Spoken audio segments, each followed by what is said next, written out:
Ćao svima! I dobrodošli na naš novi video. Ja sam Marina. Ja sam Nina, A mi smo...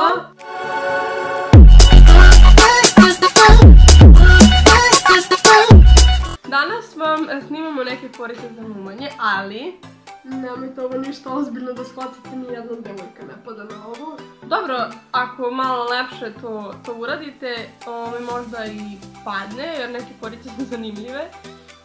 Ali ne ovako kako smo mi uradile. Ne ovako kako smo mi uradile, zato što je iskarikirano. Tako da ako vas zanima, napravite ga.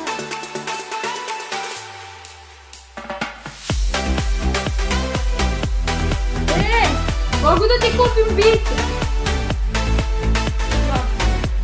Izgledat će ti lepše.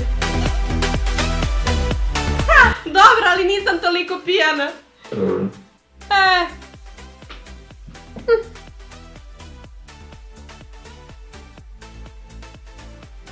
Ćao. Ćao.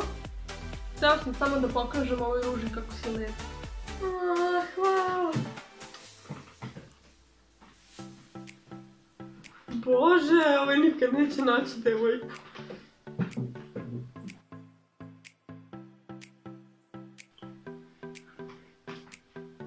Ćao, Lutko. Ćao. Hoću da te pratim kući.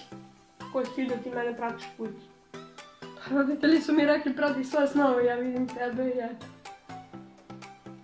Koji frik. Mogu? Koji frik? Bežidna. Zašto sad ovo nije uspjelo? Te žene. Ćao devojčice, gdje ti je papirić? Koji papirić? Pa iz kog si ispala bomboni? Opet nije uspjelo.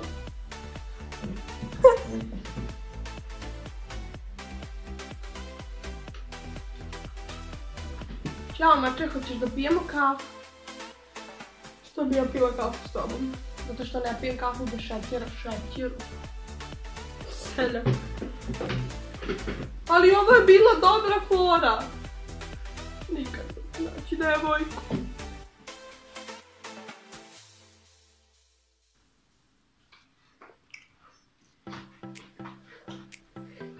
Zdravo. Ćao. Imam jedno pitanje. Koje? Znaš ko su abnormalne devojke? Znam, pratim sredno, baš su Ja isto! Našla sam ljubav svog života! I to bi bilo to za ovaj video. Ukoliko vam se svideo, Lajkujte ga i prijavite se na naš kanal. Ćao!